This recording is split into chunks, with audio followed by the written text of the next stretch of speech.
Hello, my name is Shadley and welcome back for another episode of Victoria 3 as Siam. In previous episode we managed to capture a large chunk of land from... I believe we got both from Yunnan and Jing, so we had a massive boost in population. I think we were somewhere around 90 million before and now we are 150, so yeah, that was a pretty good increase. There has been a bit of, well, it's a new recording session, so I've done a bit of things. In the meanwhile, one of the things that I realized is that since this is not going to be core, this is a waste of bureaucracy. So I'm going to cancel that one. We only just started that, so we didn't actually, you know, waste any time with it, luckily. But we could actually core a little bit of stuff over here in Java, for example. And then if we keep a little bit of extra bureaucracy, that's going to increase the construction efficiency, which is probably not a bad idea. We'll get a lot of the constructions done a lot faster that way.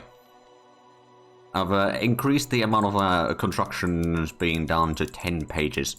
So yeah, we've got a lot of things on the way. And we're building up to the second page already, so that's not too bad. I think what we can afford doing now is, what I've done is already, I've switched, actually. Yeah, I did switch the tea tax in here instead of the opium tax, so that reduce or increases the consumption tax a little bit. I'm going to drop the taxes to medium. It may cost us a little bit. But the amount of construction that we're doing should cover that quite easily. Also, we should be increasing the investment pool income a little bit. I've increased a lot of the number of capitalists. So yeah, we can see that it's slowly increasing in there. Well, at least the deficit is decreasing at a pretty good speed. But, well, overall we're still losing money. Of course, you know, we are actually getting all of it still in there. So yeah, there may have been some other costs. I mean, sure enough, the taxes drop and all that. But now we should be able to get a little bit of a loyalist, I guess. Actually, I think we're losing loyalists right now, because our legitimacy is still relatively low. But now, at least with the reduction in taxes, the amount of radicals should be slowly dropping. It's going to take... Oh, there we go, we just lost 200,000 there.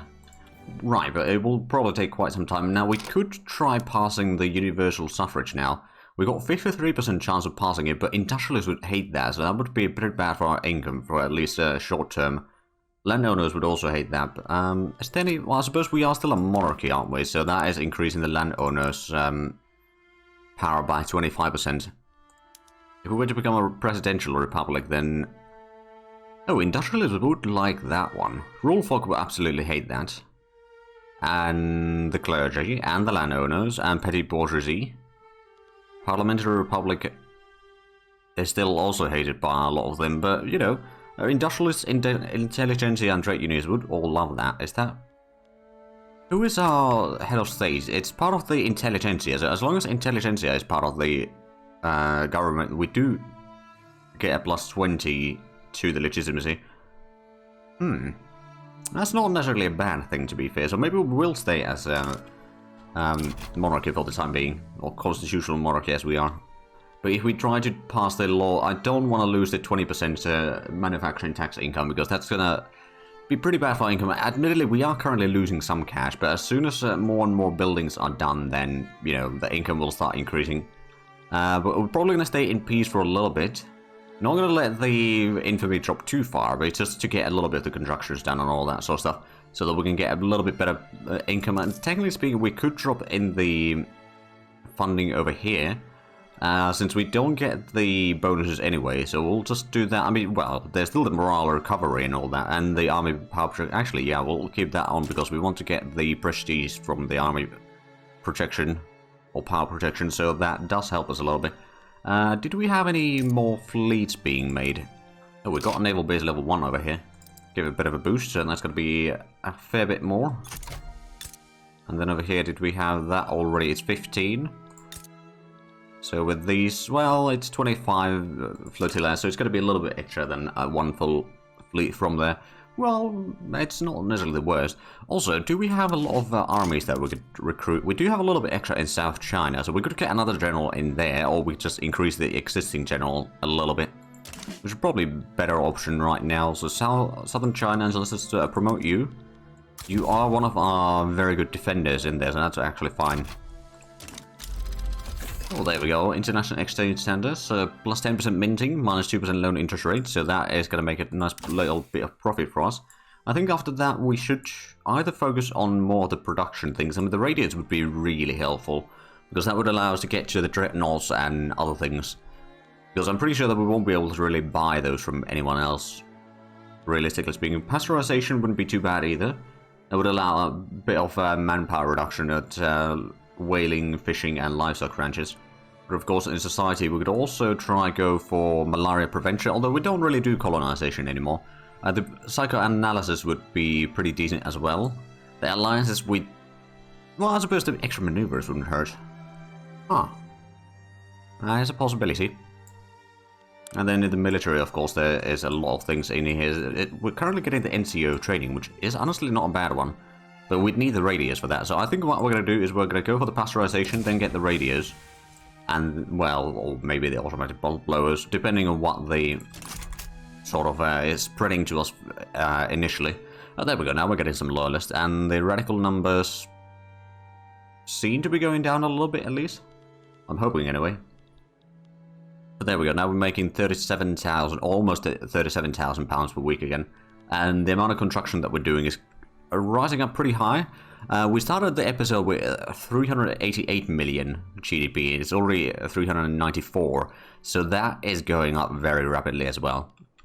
We're still number 3 worldwide. If we have a look at the listing, Austria is still 450, so that's about 60 million ahead of us. And Germany is about 310 million ahead of us, or something like that. So yeah, we got quite a bit of work to do to catch up with them. Oh, what's this then? New Granada and Amazonian uprising. Oh, okay. I don't think that's something that concerns us. Now, in terms of expansion, what I'm probably going to try to do is... actually, what we could start doing is declare war on Tidor. Let's just double check who would... they got defensive pact with Portugal. Oh... That sounds like a good idea then. So, conquer state Western New Guinea. Portugal and Tidor, Austria might join there, as well as Spain, but we should have a decent bit of fleets now. Well, at least a little bit more fleets that we can starve any Austrian troops that try to get in here, so there won't be really a problem. Well, let's start a diplomatic play in there. And we'll activate at least one army to put on the front line there. You are offensive planner, you're also stalwart defender, so that should be pretty good. In case you need to defend. Let's see who joins on this one. I'm not going to activate all the troops unless I have to.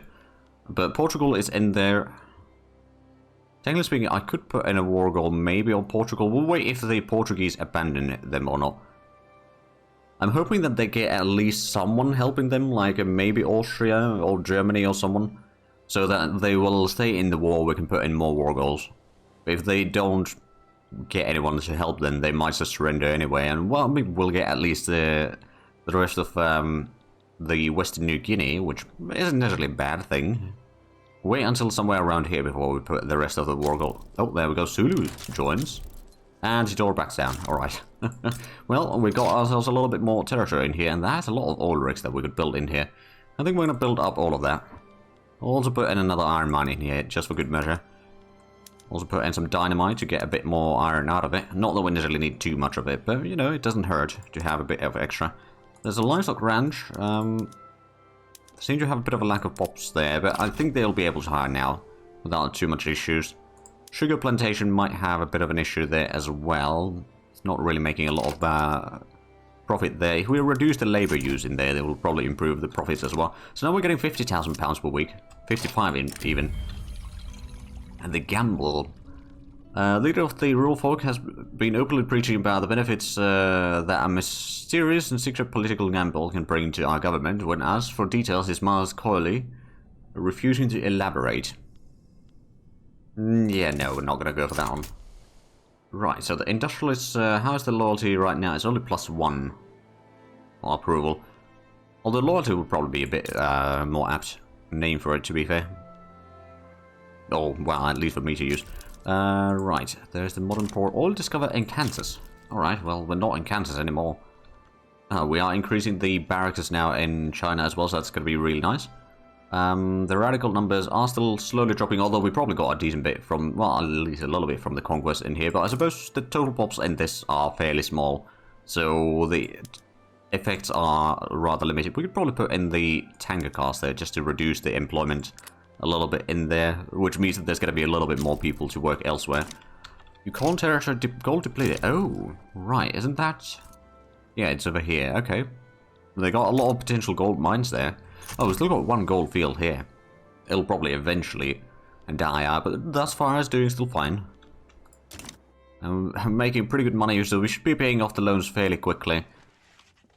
I'm hoping that we can increase our literature rate, because if we had a higher literature rate, we could have already up to 165 innovation per week, which admittedly at this stage of the game is probably not that massive. Like a lot of, well, especially if you start with a nation that starts with a decent literature rate, it's just for us it's been a bit of a problem conquering a lot of these large population areas which don't necessarily have that high literature rate, so that's been sort of dragging it down a little bit over time.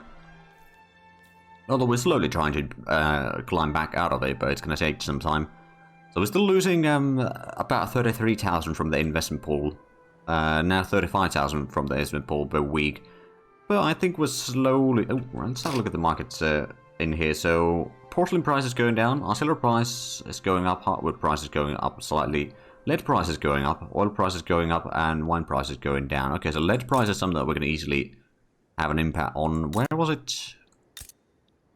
I know that we had a lead mine. There we go. There's some lead mines here. Let's get a few in there. Is this one... Still got a decent bit of infrastructure. We could always put in the railways to use the electric trains to increase the infrastructure. Now, admittedly, it does increase the amount of power that we need, but we've got quite a bit of power plants underway. We've got 5 here right now underway, and then, of course, I believe we got some underway at Annam. Well, at least one. And we'll put in a few more. Okay, to 15, and then I think we could put in another power plant somewhere here. Should be pretty good profit overall. And so put these to expand automatically if it's profitable, which most likely it will be, but we got 116 weeks of construction queue right now. Of course, since we are making money even with the medium taxation, we could probably just increase the construction speed. Especially in places like this, it would be pretty smart to give it a level or two to increase the production. Oh, wow. 71,000, okay. Yeah, so the profit margin is getting higher and higher. Still paying over 30,000 of interest per week, but that'll be done soon enough. I think what we could do next... We've got most of New Guinea. There's still a little bit of a Tidora that we will have to conquer. Is this now... That's still the revolve for the Sulu, which I don't think that's gonna... Well, it might end soon, actually. Let's have a look. Is that close to end? Not yet. I wonder if I could declare war on the revolt itself. No. I cannot. That's a bit of a shame. Well, I suppose I could do it. I could... Oh, you're part of the British market. How are you a dominion of Britain? Okay, so maybe we don't declare war on Suracacha quite yet. Although that'll probably have to happen at some point. Is there... Well, there's the Dutch East Indies. Do we still have a... We don't have a truce with you. Alright, so there's the Dutch East Indies. And then Moluccas. Both would require a landing to be done. It's probably something we can pull off. I mean, they won't have a lot of defenders anyway. I think we're going to go for the Moluccas. Let's see if anyone joins on that one. I mean, there might be some nations that will join. Or they might just give up, but they are fearful. So unless they can get someone strong in, and, you know, the friends that they'll have won't be able to send in their troops immediately. So we'll be, you know what, we should probably activate at least one of the armies, one of the smaller armies from Indochina. Yeah, that one, for example. Should be able to pull off the landing. And then we'll get at least one... Well, the Indonesia one could probably be activated just in case. And then we'll activate another one in Indochina. Probably a little bit larger, like this defender. Well, actually, that's also attacker there. But yeah, there's going to be a pretty good amount of troops. So they'll probably be rather fearful, and that would probably make the others think twice. I'm going to wait until around here again. If they... Oh, there we go. They're back down. Right, let's have a look at what we get here. Some urban centers, which don't really use all that much things. We could probably use a bit more glass there for sure. There's plenty of pops in here, so that's good. Make sure to use a bit better stuff for the weapon production in here. We've got a textile mill, which, to be fair, if we use a bit of electricity, we can build a lot more clothing, which is always nice. I'll put auto expand on that one. Then we got some plantations. Probably don't need to do too much about that. We'll have to put in a bit of an infrastructure, or the ports need to be opened, but that should fix... Well, there's plenty of infrastructure in there already. I could start coring this, actually. Did I have all of these cored already? Well, either coring or cored. I think that is the case. We could also core Yunnan, It's only 10 years, so we'll have that done before the end of the game. That does reduce the extra bureaucracy that we have a little bit, but that's probably not going to be that big of an issue. So we've got £75,000 per week profit right now, which is pretty good. And there we go, law enforcement is even higher level, so the tax penalties from turmoil, all the income penalties from turmoil in certain areas. Actually, how many areas? Oh yeah, we've got plenty of turmoil in here. So the penalties from that are reduced now. So how much? Unrealized tax at 24,000 per week. Okay, and I'm pretty sure that's mostly because of the turmoil. Yeah, more or less. I mean, there's West Java that has a bit of a problem for taxation. Oh yeah, it's okay. That is going to require a bit more government administration. We could even put in the telephone switchboards in here to increase the taxation capacity. We are going to need a bit more electricity or electrics industries in here, so I'm going to put another 5 to be queued up. It's going to take a while before they get done. We've got quite a bit of a queue to build through, but we'll get to that eventually. I mean, it's down to 100 weeks now total, especially since we increased our production or construction speed to 500 points per week. So yeah, that is quite a few buildings to be done. I mean, that's around 25 buildings per week, sometimes a little bit extra. So that'll get a lot of the stuff done rather nicely. So how's the... Oh, we are about to get the pasteurization. Then after that, we'll probably get the radios. And hope that the spread is also going to be on that one. It's probably going to go for that one, to be fair. But pasteurization is still not the worst. I mean, it leads to a few things in here that can be quite useful. Although for us... Oh yes, it is spreading radios for us. Good. So for us, the manpower is usually not a problem, and there's some states where it's a bit of a problem, but like in our core territories in China and all that, it's not an issue. We got way too much peasants anyway. But like if we have a look at our population, of our population, 58% are still peasants, so that's 90 million peasants. My goodness, if we look at cultures, Han, Yu, and Jawan are the biggest cultures, and political strength.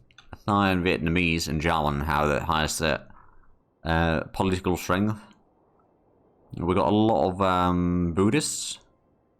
And that's about it. I mean, political strength, there's a bit of Sunnis that have a bit of political strength, but like most of the stuff, not a lot of strength there. Oh, there we go. Election done. Radical Party and Conservative Party are the two biggest, but let's have a look. What can we put in there? Ooh. Yes, let's go with that one. So that's going to start increasing the loyalty. And now, technically speaking, what we could do, if there's still enough support for it, it's 58%, so yes, there is. If we pull off the universal suffrage, is that going to have, I don't know if it would reduce the legitimacy right now. Oh, actually, once enacted, this law would change the current government's legitimacy by +1. Alright, is that going to... Oh, that is going to reduce our authority a little bit. We've got currently 80 extra, although we could... instead, do something like this. Increase the funding over here. And then we can put in another tax over there. So we'll still get a bit more money. Or utilize the taxes a bit better. Mostly the luxury goods anyway, so it's not going to affect the ordinary people that much. We'll still get a lot more taxes. I mean, the investment pool is still... Oh, now it's increasing. Is there something that would... Oh, there's probably the barracks that we're building, so we're not getting full money out of those. Or we're not getting our money back, basically, from those right now. But looks like the literacy rate is increasing because we're now getting 159 innovation. So it's probably slowly climbing up. It's just going to take a while. Right, so who were we going to attack? I mean, one thing that we could do, of course, is do a war against Japan. That probably wouldn't be too difficult, right? Let's have a look at what sort of troops they have in here. Oh, basically nothing. Alright. Japan, I think it's time for you to go. Japanese Hokkaido. Oh, Korea will support them. North Korea will probably side with the enemy. How much? They do have quite a bit of troops, but I'm not particularly concerned by this. Right, let's go ahead and get ourselves a good defender. Well, you're good at attacking as well, so I'm just going to send you over there. You're going to be our primary general right now in these wars. And depending who joins, I mean, they got Korea right now, or Joseon. Oh, they want to return Sakhalin. They do have a lot of troops heading in there. I don't know what about the troops from here. How good are they? Not all that good. Allay migration to Bangkok. Oh, well, I'll be. One thing that I suppose I could do, well, I don't suppose...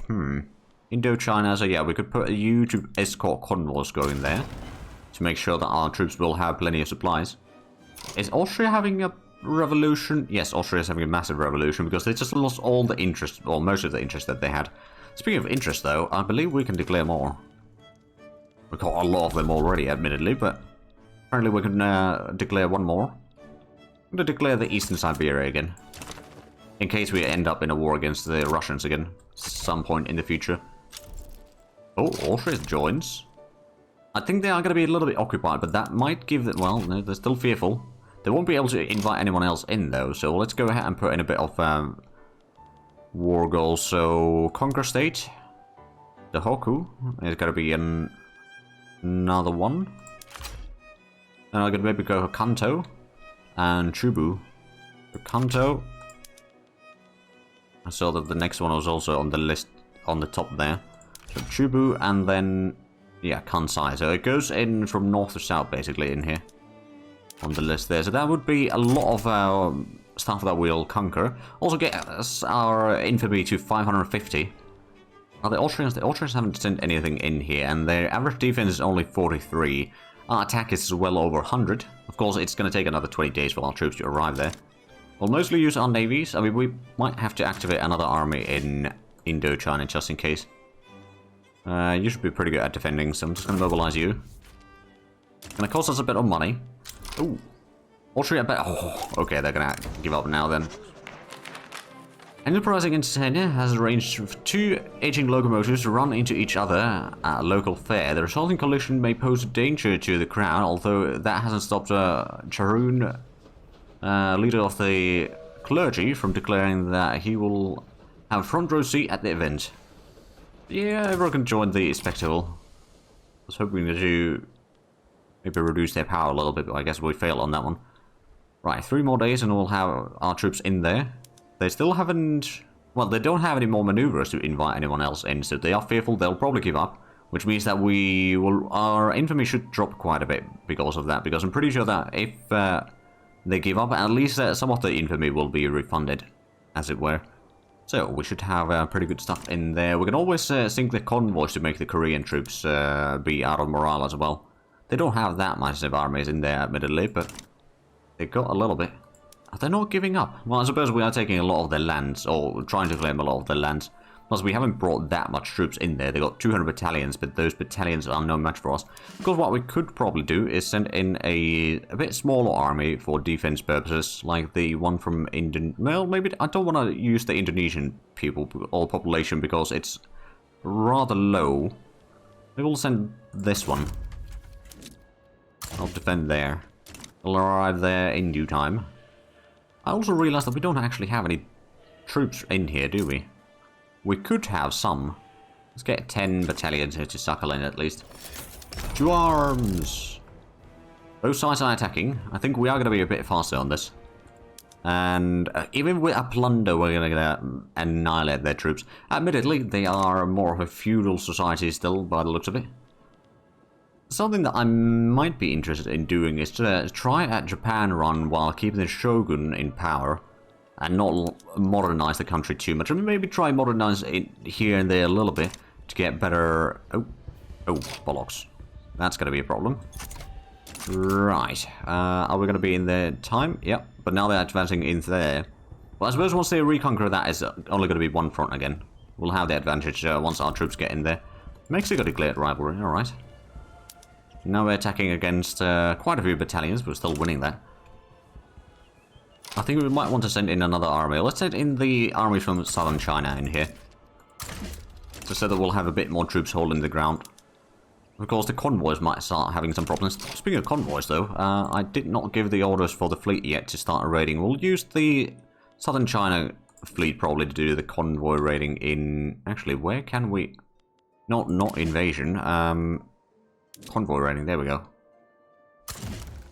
So they might seemingly be winning right now, but once we get a bit more troops in here, they're not going to push further. I can promise you that much. Unless they manage to sink our convoys in large numbers, which I doubt they will. We've got pretty good fleets, and if we have a look at the fleets, actually, they have no fleets whatsoever. Oh, wow. Alright, well. There we go. So that's return back to the front line there. Oh, they did manage to attack, but they are taking... Oh, wow, we've lost less than 100 men probably in this combat. Well, a little bit more than 100. Less than 120 at least. All this cover in Assam. Wait, Assam, is that... No, that's Annam. Alright, never mind. I don't remember where Assam is. And there we go, attack is going quite nicely. Oh, okay, so there's... Oh, Revolutionary Philippines. I wonder if I should support them. Who do they have supporting the Spanish Philippines? Not that many. I don't think I can actually join... Oh, because I have a truce with Spain. Alright. And then my relations with Spain are too low. Okay, so I'm just going to declare neutrality on that one. Then what's this one? Aboriginal uprising against the New South Wales. Oh, wow. Okay. I'm going to declare neutrality on that one. I want to see how that ends, though. Arabia is having... Well, there's a... Oh, Kathiri is having a revolution there. But the Russians have taken over that one. Alright, so... No point for me to worry about that one, then. Other than, well, declare the neutrality, so it's not clogging up the side here. Oh, they even did a plunder on the defense in here. Alright, well, I think they will have a bit of a nasty surprise soon enough. So we've got the second army in here, so at least if and when we split them up again, we'll still have an army defending. Have they set all their troops to defend there? No, but I think one of the generals died or something. Oh, now they split the army. Okay, so we got one defending there, which actually you could probably just advance. And then we got two armies in here still. Oh, they're attacking. Oh, wow, 278 defense. Oh, boy. That is pretty darn high. I know that we don't have the best armies yet that could be in the game, but we've got fairly modern armies overall. So I'm pretty happy about that one. We're losing £100,000 per week right now, but GDP is already 429 million. Make that 432 million. So that is just skyrocketing here. I mean, we're building so many things. Let's have a look at the market. So what are we needing? More fine arts, ammunition. Well, ammunition during the warfare, or during the war, after the war is probably not going to be that bad. More telephones. That's something that we should probably increase the numbers a little bit. And there we go, attack is going to be quite successful there, and we are pushing down. So, oh, we're fighting the Koreans. They do, oh, right, yeah, it's just their troops defending there now, the borrowed troops, as it were. We haven't sunk a lot of convoys yet, by the looks of it. At least we haven't started dropping their morale sufficiently. Slowly but surely, we are pushing them back here.